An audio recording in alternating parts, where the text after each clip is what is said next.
Bonjour chers frères et sœurs, salut aux amis de l'histoire. Je voudrais informer les frères et sœurs qui sont abonnés à ma chaîne YouTube Professeur Aluko Amereni qui doivent trouver le moyen de pouvoir voir les 200 vidéos, parce qu'il y a plus de 200 vidéos sur cette chaîne-là. Parce que quelquefois, quelques-uns me demandent, mais oui, professeur, j'ai regardé telle vidéo, il y a la suite, je ne sais pas comment retrouver, etc. Bon, moi, je ne peux pas me souvenir toujours des titres que j'ai donnés à ces vidéos-là, puisqu'il y en a plus de 200. Voilà. Mais peut-être il faut demander à votre ordinateur, à votre appareil, de faire apparaître disons, la totalité des vidéos de la chaîne Professeur Aluko Amereni. Il en est aussi ainsi de mon autre chaîne YouTube, Jean de l'amour de Jésus. Voilà. Il faut demander à l'appareil de voir la totalité des vidéos. Comme ça peut vous apparaître. Alors, je veux commencer une série de vidéos sur la femme dans la société africaine ancienne. Je ne veux pas dire traditionnelle, parce que les traditions se perpétuent. Dans certaines sociétés africaines, au sein de certaines ethnies, des traditions se perpétuent. Voyez-vous, aujourd'hui, la femme est au centre d'un problème qui est fort discuté sur les médias, etc. Si bien que, venant de l'Europe, on parle du droit de la femme. Mais c'est eux qui parlent du droit de la femme. Ce sont les Européens, les Caucasiens. Mais en Afrique, la femme n'avait pas un problème au point où son droit est menacé. Parce que quand le droit de quelqu'un est menacé, cela veut dire quoi? Cela veut dire qu'en fait, c'est son existence même qui est menacée. C'est sa dignité qui est menacée. C'est de ça qu'il s'agit quand on parle du droit de la femme. Mais effectivement, aujourd'hui, dans notre société dite moderne, oui, le droit de la femme est menacé. Mais je veux dire que dans les sociétés africaines anciennes, ah non, il n'en était pas ainsi. Il n'en était pas ainsi. Malheureusement, beaucoup de nos sociétés actuelles calquent leur façon de faire, leur modèle sur ce qui a été établi par les Caucasiens depuis la malheureuse colonisation de l'Afrique. Vous voyez? Peut-être que cette vidéo, je vais la faire en plusieurs parties. Prenez l'Égypte pharaonique. Mais au départ, le pouvoir était transmis en ligne maternelle. C'était la matrilinéarité. Beaucoup de sociétés en Afrique anciennement n'étaient pas des sociétés patriarcales. C'était plutôt des sociétés matriarcales. Pour ne pas dire des matriclans. La famille, d'abord, s'établit sur la base de la lignée maternelle. Bon, ce n'est pas que le côté paternel est négligé, non. Le côté paternel existe. Mais, disons, le matriclan auquel ton père appartient, pour parler individuellement, tous ceux-là, tu les appelles mes papas, mes pères, mes papas. C'était comme ça. Et on le voit encore aujourd'hui avec les Akans dans cette société Akan. Je prends un exemple qui me concerne moi-même. Ma maman est du clan Vavile, qu'on appelle le clan Agona, notamment chez les Dankira et autres, ou Anana, chez d'autres locuteurs de la langue Tui. Mais mon père, lui, bon, chez les autres, ce clan est appelé Boatimlan. Donc, le clan maternel de mon père, c'est le matriclan Boatimlan. Mais qui est appelé Aloba chez les Nzama, qui est appelé Alangwa chez les Agnis, et que tu as appelé, et qui est appelé, pardon, Oyoko chez les Ashanti. Vous voyez? Donc, tous ceux qui appartiennent au lignage auquel mon père appartient, quand je les vois, je les appelle papa. Même s'il s'agit d'un enfant de 5 ans, quand je m'adresse à lui, je ne l'appelle pas par son nom, je l'appelle papa. C'est comme ça. Je l'appelle mon papa. C'était comme ça. Mais quand vous lisez le livre de Cheikh Hamidou Kane, l'aventure ambiguë, Cheikh Hamidou Kane, il est tout couleur. Donc, Peul. Mais cette grande dame qui a permis justement à la société à laquelle appartient, disons, Cheikh Hamidou Kane, enfant, comment on l'appelait? On l'appelait la Grande Royale. Mais anciennement, les Peuls aussi étaient matrilinéaires. Beaucoup de groupes ethniques en Afrique étaient matrilinéaires. Les Soninké, quand ils créent l'empire du Ghana, voyez, avec de grandes cités comme Ouagadougou, Koumbi Salé, ils étaient matrilinéaires. Les Madeng étaient matrilinéaires. Mais comment on appelait Sundiata Keïta? Bon, c'est par la suite qu'il a pris le nom Keïta, parce que son père était Konaté. On l'appelait comment? On appelait Sundiata le fils de Sogolon. Sa mère s'appelait Sogolon. Donc on l'appelait Sundiata le fils de Sogolon. On ne disait pas Sundiata le fils de Konaté. Vous voyez? Donc toutes ces sociétés pour la plupart étaient matrilinéaires. C'est par la suite que progressivement les choses ont changé et que bon, la patrilinéarité s'est imposée. Vous voyez? Mais donc la femme était le socle de la société. Vous voyez? C'était le socle de la société. Et c'était par la femme, par la lignée de la femme, qu'on trace, disons, la noblesse ou la non-noblesse, si je puis m'exprimer ainsi. De ceux qui sont nobles.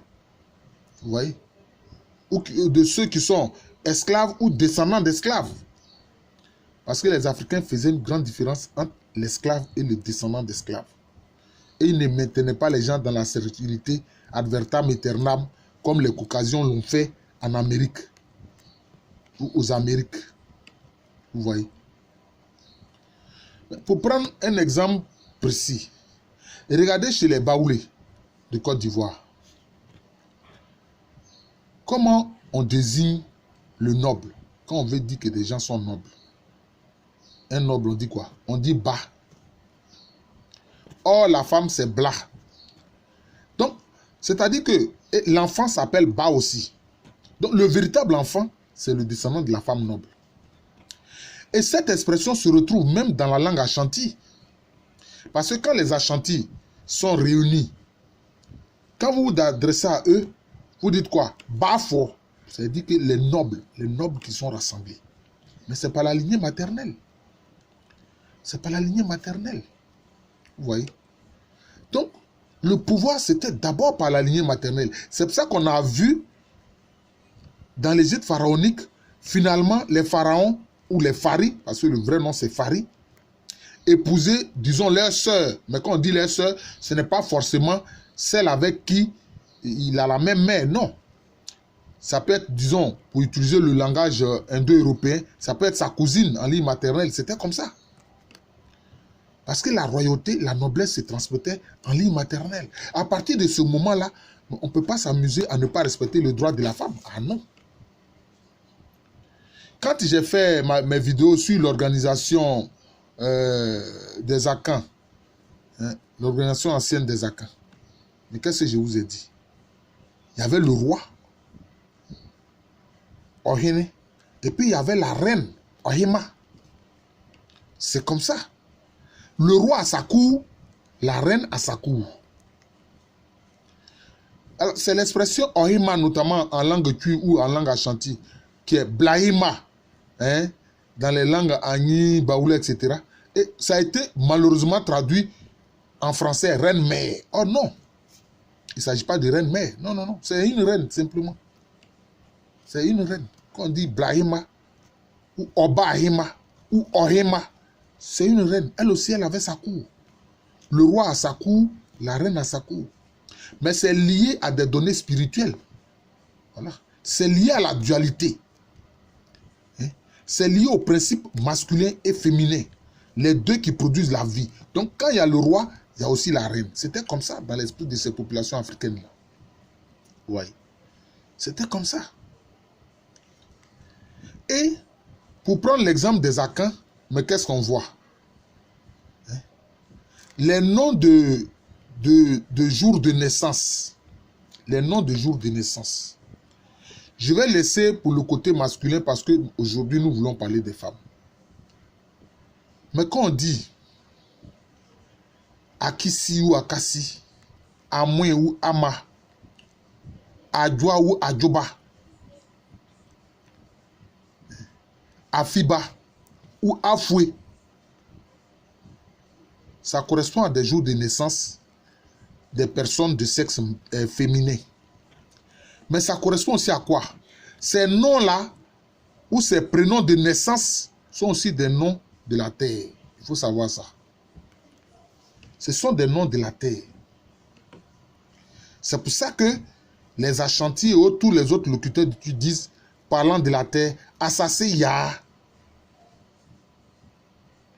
Ya, c'est le nom de la personne, ou Yawa, notamment dans le cas des Brons de Côte d'Ivoire. C'est le nom de la personne de sexe féminin née vendredi. Donc quand on se dit Asase, on dit la terre vendredi. Mais c'est le nom de la personne humaine de sexe féminin née vendredi. Mais pourquoi? Parce que dans l'esprit de ces populations, la terre là, le globe terrestre là, c'est une entité féminine. C'est une entité féminine. Vous voyez? D'ailleurs, chez les Nzema, hein, qui sont aussi bien, c'est un peuple qui est sur deux républiques actuelles, hein, en partie en Côte d'Ivoire et en partie au Ghana actuel. Mais comment ils appellent la terre, c'est-à-dire la terre? Ils l'appellent Emo Azel Yaba, c'est-à-dire notre mère la terre. Donc, pour eux, la terre est une mère. C'est un principe féminin. Hein? Vous voyez que ça rejoint un peu ce que disent les Amérindiens qui appellent la terre la Pachamama. Voilà. Mère terre. Vous voyez?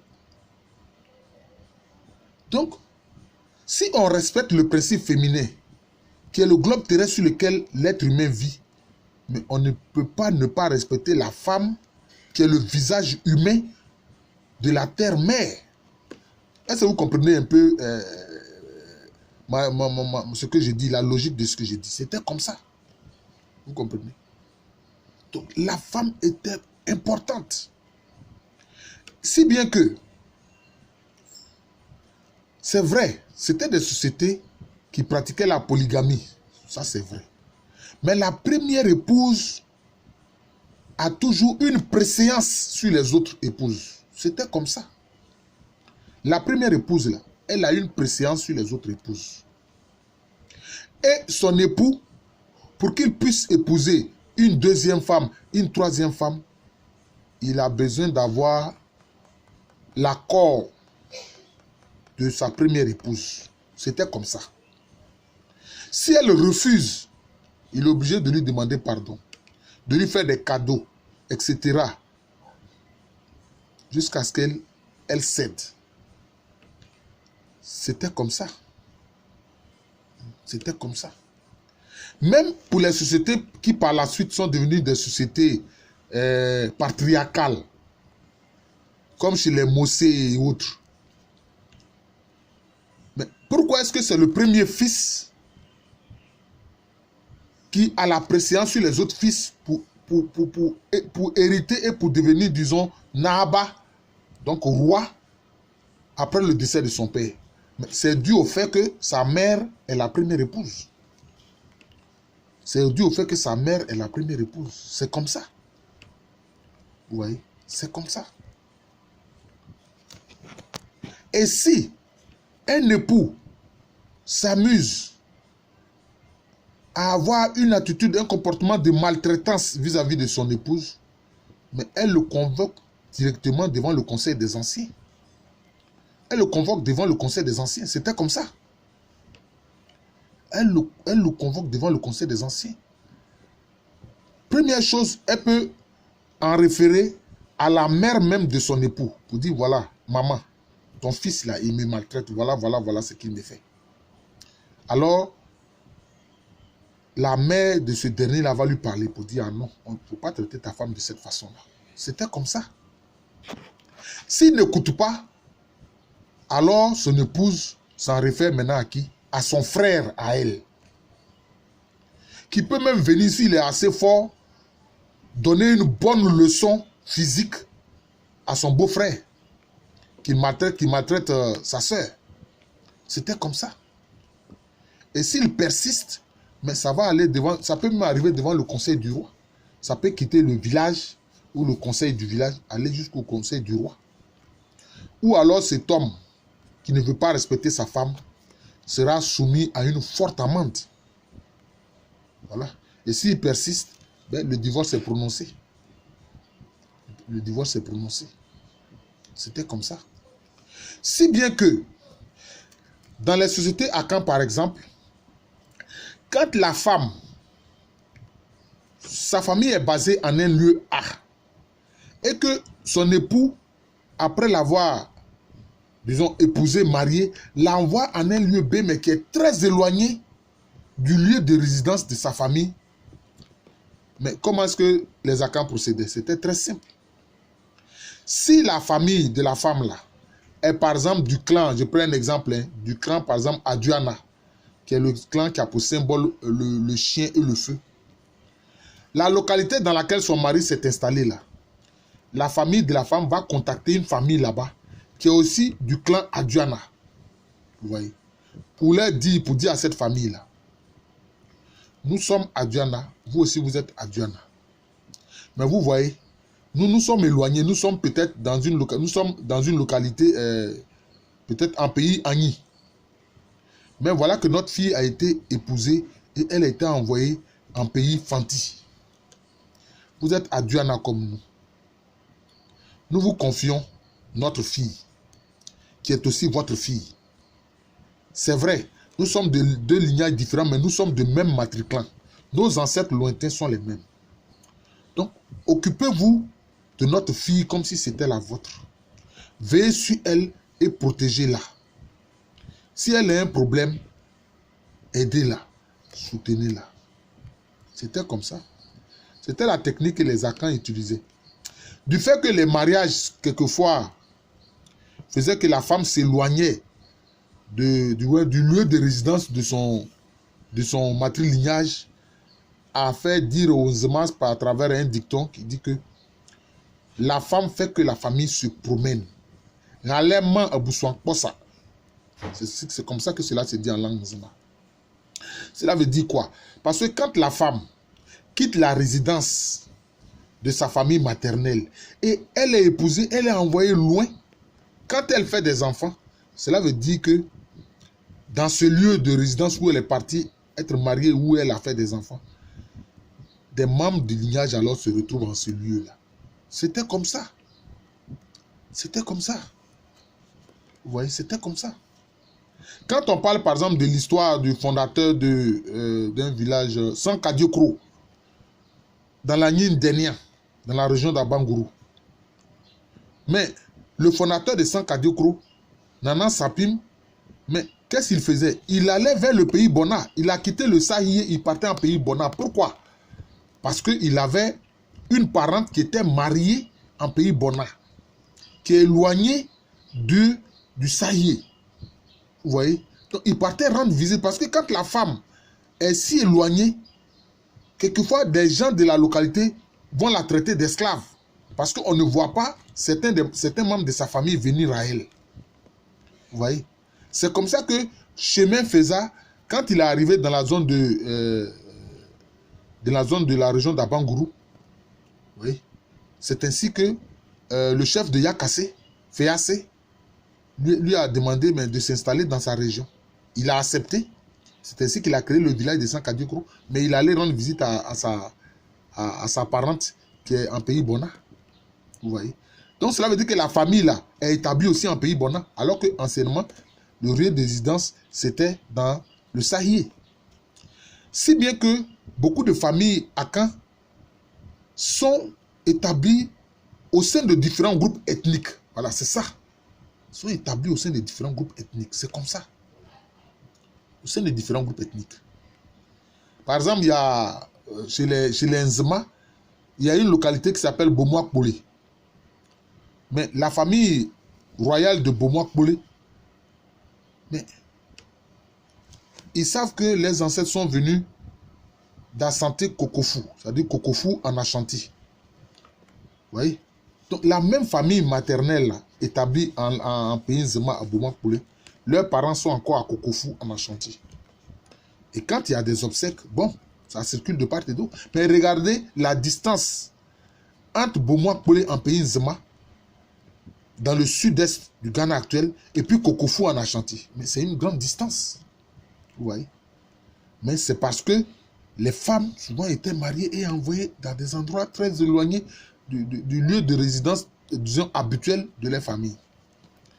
Mais là-bas, on trouvait le moyen de les faire protéger par une autre famille de même matriclant qu'elle. C'était comme ça. Oui, c'était comme ça. C'était comme ça.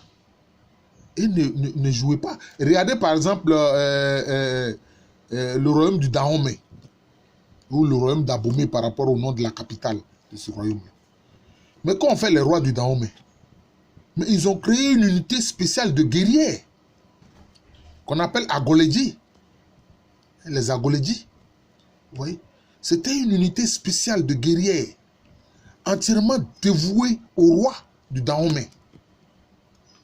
On aurait dit aujourd'hui force spéciale. Ah oui, parce que le roi du Dahomey préférait la protection de ces unités guerrières dirigées par des femmes et constituées seulement de femmes, les Agoledji.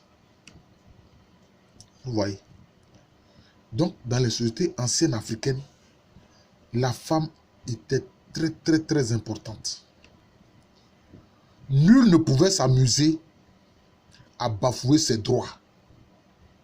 Nul ne pouvait s'amuser à bafouer ses droits. Puisque, en général, dans ces sociétés qui étaient matrilinéaires, c'est par la femme que on est soit noble ou qu'on n'est pas noble, qu'on est esclave ou descendant d'esclaves. Oui. Je ferai une vidéo sur le statut des esclaves dans les sociétés anciennes africaines. Parce que la perception des Africains de l'esclavage était différente de celle des Européens. Vous voyez, était différente. D'ailleurs, quand une femme est esclave, parce que là aussi, au niveau des personnes esclaves, il y a en fait différentes distinctions. Je vais faire spécialement une vidéo là-dessus. Oui. Même quand une femme est achetée, quand elle est achetée, c'est elle vraiment qui est l'esclave même, ou bien alors elle peut être aussi prisonnière de guerre, c'est différent. Il y a des mots pour toutes ces situations-là. Il y a des mots pour désigner toutes ces situations. Mais quand elle arrive, mais que font les gens? La première idée qui leur vient, c'est d'épouser l'esclave, la femme esclave. Parce que l'homme qui épouse la femme esclave, son esclave de sexe féminin, il sait que les enfants qu'il a avec elle, qu'il aura avec elle, sont des enfants qui vont faire partie de son propre matrilignage à lui, homme. C'est comme ça. Si bien que, chez les Akans, ils étaient très, très à l'aise pour épouser des femmes esclaves. Parce que, alors cette femme-là n'appartient pas à un matriclant désigné qui viendra faire des revendications, non. Mais le maître, épousant son esclave, la femme esclave, c'est que tous les enfants qu'il va avoir avec elle lui appartiennent à son matriclant en lui. Il y a beaucoup de choses à dire sur les femmes. Je vais m'arrêter là. Je suis le professeur Alou Kwame René. Je suis vraiment heureux parce que, comme disait un frère là, que professeur Alou, votre chaîne maintenant se voit partout et beaucoup de gens regardent. Et effectivement, j'ai reçu récemment un message d'un frère qui se nomme Kanga, qui est à Rome, qui dit qu'il regarde mes vidéos, etc. et il m'encourage. Je lui dis merci. Et je dis merci à tous ceux qui regardent mes vidéos et qui les partagent. Il faut les partager. Il faut les partager. Voilà. Il faut les partager. pour que les gens connaissent ce que nous, nos ancêtres africains ont fait. Et pour que les gens, les Africains n'aient aucun complexe. Aucun complexe. Je vais faire cette vidéo sur les esclaves en Afrique, etc. Comment est-ce que les esclaves étaient perçus. Parce que il faut savoir, hein, le complexe vis-à-vis de l'Européen, c'est la colonisation qui a créé ça. Sinon, au départ, avant cela, les Africains, vous pouvez regarder les textes, hein, dans la zone du pays Fanti. Mais comment ils appelaient les Européens? Ils les appelaient Kanga Brofo, c'est-à-dire les esclaves européens. Hein? Les esclaves européens, c'est comme ça qu'ils les appelaient. Voilà. Kanga Brofo, ça veut dire esclaves européens. Voilà. Donc, je vous remercie. Partagez, hein, pour que ma petite contribution à la connaissance de l'histoire de l'Afrique, mais aussi j'ai fait des vidéos, hein, sur d'autres sujets. Hein. Vous pouvez regarder, voir la totalité de mes vidéos. Vous verrez, j'ai fait des vidéos aussi sur d'autres situations. Je ne parle pas que seulement de l'Afrique, mais j'insiste beaucoup sur l'Afrique. Pour que nous, Africains, nous n'ayons aucun complexe. Parce que nos ancêtres ont une histoire riche. Ah oui. Depuis l'Égypte antique, en passant par Méroé, en passant par Couche, et en passant par tous ces royaumes que nos ancêtres ont créés, et qui ont connu directement l'âge du fer, qui ne sont pas passés par le bronze comme les Européens. C'est ça ma contribution. Pour que nous, Africains, nous aussi, nous savions que nous avons de la dignité, et nous devons faire respecter cette dignité-là. Ceux qui veulent piétiner notre dignité, nous devons relever la tête pour leur dire non. Non. Voilà. Donc, je vous remercie. Je suis le professeur Alou Kwame René, professeur titulaire d'histoire à l'université Félix Houphouët-Boigny, une université qui se trouve dans le quartier de Cocody, dans la ville d'Abidjan. Une ville qui se situe en Côte d'Ivoire, un pays situé en Afrique de l'Ouest. Merci et bonne journée à vous.